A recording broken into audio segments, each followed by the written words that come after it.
Welcome to Forge College. Today, we're diving into architecture patterns and complexity management. If you've ever tried building a house of cards inside a wind tunnel, you're going to feel right at home with this topic.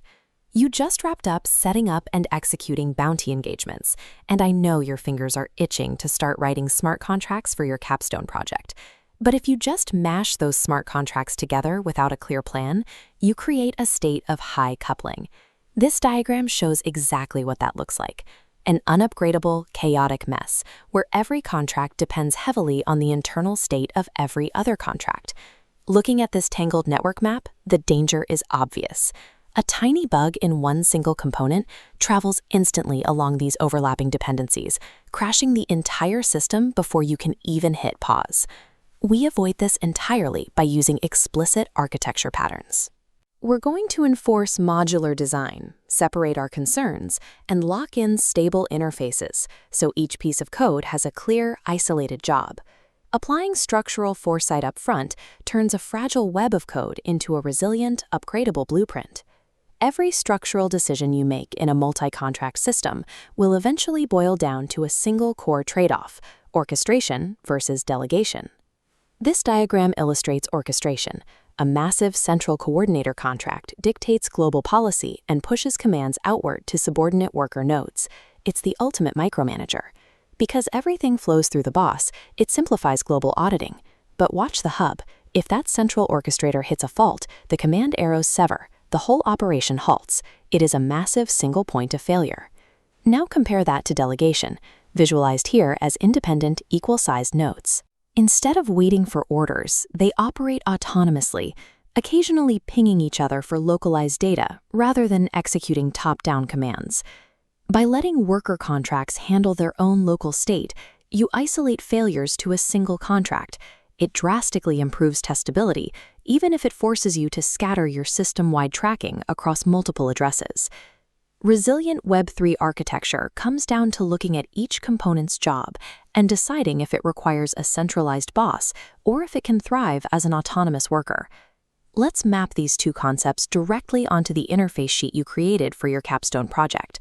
First, the registry. It holds your canonical data mappings.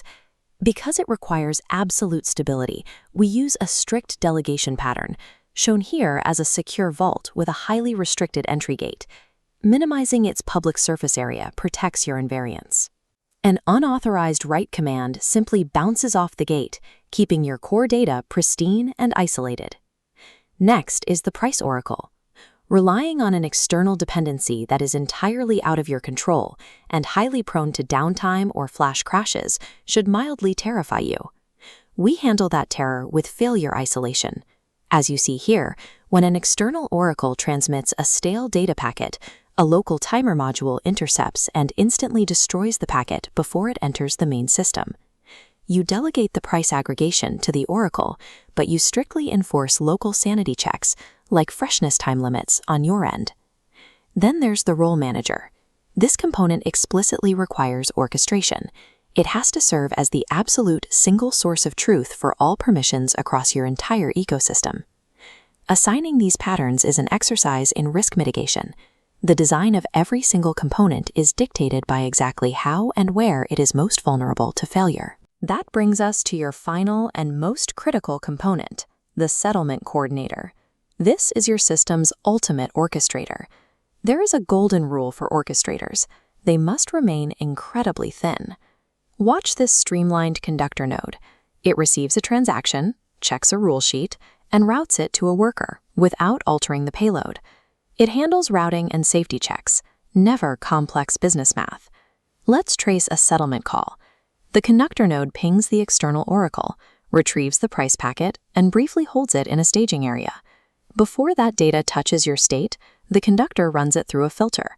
It uses simple require statements to validate that the price is greater than 0 and the timestamp is fresh, effectively isolating external faults before they can execute. A thin coordinator acts exclusively as a strict traffic cop. It ensures the safety of the intersection without getting crushed under the weight of calculating every single vehicle's cargo.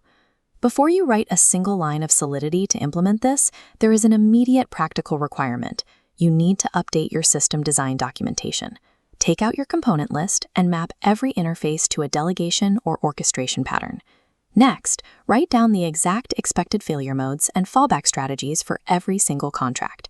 If the oracle goes down, what exactly does the coordinator do? Write it out. Defining these failure modes right now provides the exact blueprint for the top 3 integration tests you will write in the next lesson.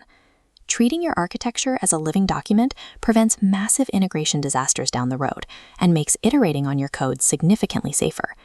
You've officially moved past the chaotic spaghetti code mindset. You're thinking structurally. A multi-contract system is never perfect. It's only as strong as its ability to isolate and survive the inevitable failures of the real world. This educational breakdown was made by Forge College. To continue building out your capstone, dive into integration testing and explore more Web3 resources. Visit forge.college. See you in the next lesson.